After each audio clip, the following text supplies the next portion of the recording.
पूरा हिला रहे हो। आज नीतीश कुमार जो भी कुछ है उसमें भारतीय जनता पार्टी और अटल बिहारी वाजपेयी का सबसे बड़ा योगदान है। अटल जी ने उनको रेल मंत्री बनाया, अटल जी की सरकार में लंबे समय तक मंत्री रहे। तो इतनी राजनीति तो हम समझते हैं, बाकी वो दिल्ली क्यों गए हैं और दिल्ली गए हैं तो श्रद्धांजलि दे रहे हैं, वो तो अजात शत्रु हैं। क्या लगता है भाषण देने से ही अगर छुटकारा मिल जाता तो ये लोग तो कब्र खोदने में लगे थे, नरेंद्र मोदी की मौत का सौदागर कहते थे।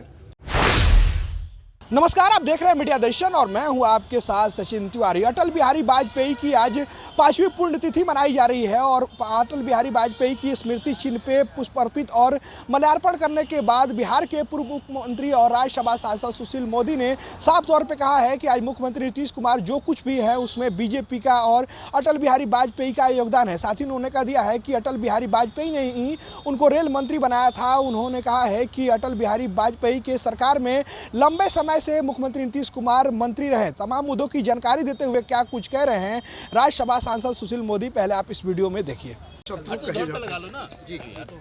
आज नीतीश कुमार जो भी कुछ है उसमें भारतीय जनता पार्टी और अटल बिहारी वाजपेयी का सबसे बड़ा योगदान है।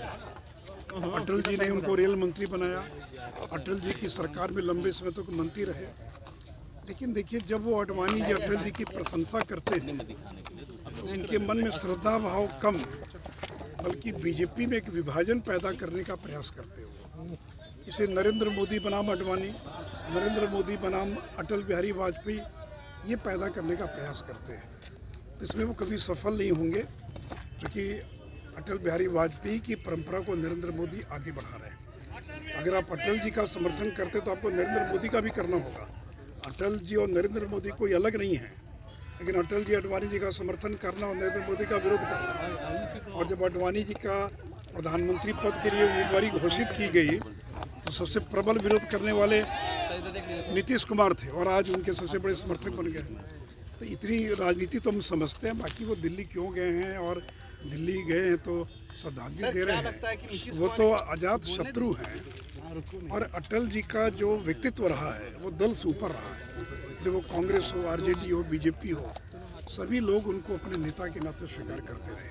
विपक्षी जो एकता है उनसे भी लगातार नेताओं से, केजरीवाल से, तमाम लोगों से मिलेंगे, राहुल गांधी से भी मिलेंगे। तो मिलने में क्या लगा भाई, जब उनके साथ के लोग तो उनसे तो मिलेंगे ही ना।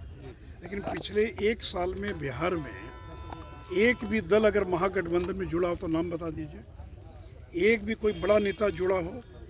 उल्टे जीतनराम मांझी अलग हो गए, उपेंद्र कुशवाहा अलग हो गए, आरसीपी सिंह अलग हो गए। तो नेता दर नेता, दल पर दल अलग हो रहा है। और बिहार में तो जो मुख्य उनका कार्यक्षेत्र है वह बीजेपी मजबूत हो रही है, बीजेपी के साथ लोग जुड़ रहे हैं। तो बता दें कौन जुड़ा उनके साथ। गांधी मैदान से कह रहे हैं कि 2024 में नरेंद्र मोदी से छुटकारा देश के बोलने में क्या लगता है, भाषण देने से ही अगर छुटकारा मिल जाता तो ये लोग तो कब्र खोदने में लगे थे, नरेंद्र मोदी की मौत का सौदागर कहते थे। और नीतीश जी बताएं कि 20 लाख रोजगार का क्या हुआ। पिछले साल गांधी मैदान में उन्होंने घोषणा की थी कि 10 लाख सरकारी नौकरी, 10 लाख लोगों को रोजगार देंगे। एक भी व्यक्ति को सरकारी नौकरी नहीं मिली, एक भी व्यक्ति को। जो आंकड़ा दे रहे हैं वो गलत आंकड़े दे रहे हैं। वो जिन लोगों को हमारी सरकार यानी एनडीए जब थी बिहार में, उस समय जिन लोगों को नौकरी मिली उनको नियुक्ति पत्र आपने बांटा और उसी को कहने कि हमने 1.5 लाख लोगों को रोजगार दिया। और जो शिक्षक है, नियोजित शिक्षक, उनको तो धोखा दे दिया। प्रचार किया गया महागठबंधन के द्वारा कि जो बैठक हुई उस बैठक के बाद अब उनको राज्यकर्मी का दर्जा मिल जाएगा। कहाँ कल उन्होंने कह रहे हैं कि हम विचार करेंगे उनको बेहतर सुविधा देने के लिए। तो विषय बेहतर सुविधा नहीं ना है, मुद्दा तो है राज्यकर्मी का दर्जा।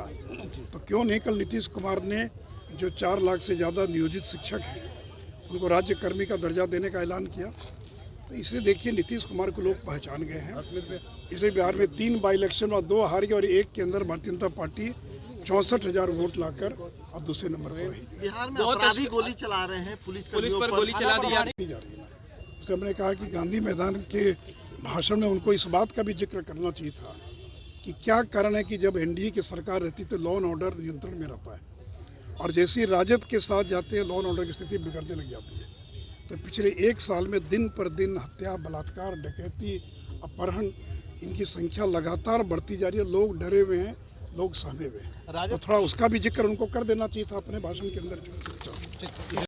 आपने देखा बिहार के पूर्व मुख्यमंत्री और राज्यसभा सांसद सुशील मोदी ने साफ तौर पे कहा है कि आज मुख्यमंत्री नीतीश कुमार जो कुछ भी है वो बीजेपी का और अटल बिहारी वाजपेयी का योगदान है। साथ ही उन्होंने कहा है कि अटल बिहारी वाजपेयी ने उनको रेल मंत्री बनाया और अटल बिहारी वाजपेयी की सरकार में वो लंबे समय से मुख्यमंत्री रहे। और साथ ही मुख्यमंत्री नीतीश कुमार ने कल झंडोत्तोलन के दौरान पटना के गांधी मैदान में अपनी उपलब्धियाँ गिना रहे थे, उसको लेकर भी उन्होंने कह दिया है कि मुख्यमंत्री नीतीश कुमार को उसमें भाषण में ये भी कह देना चाहिए था कि जब बीजेपी की सरकार में रहते हैं तो लॉ एंड ऑर्डर सही रहता है और जब आरजेडी की सरकार में जाते हैं तो लॉ एंड ऑर्डर खराब हो जाता है। साथ ही उन्होंने कहा है कि बिहार में क्राइम बढ़ते जा रहा है, भ्रष्टाचार बढ़ते जा रहा है, आए दिन हत्या लूट अपहरण हो रहा है, लेकिन लोग डरे हुए हैं, सहमे हुए हैं, लेकिन मुख्यमंत्री नीतीश कुमार को कोई चिंता नहीं है। धन्यवाद। ऐसी तमाम खबरों को जुड़े रहें हमारे साथ। प्लीज़ हमारे चैनल को लाइक, सब्सक्राइब एंड शेयर जरूर करें।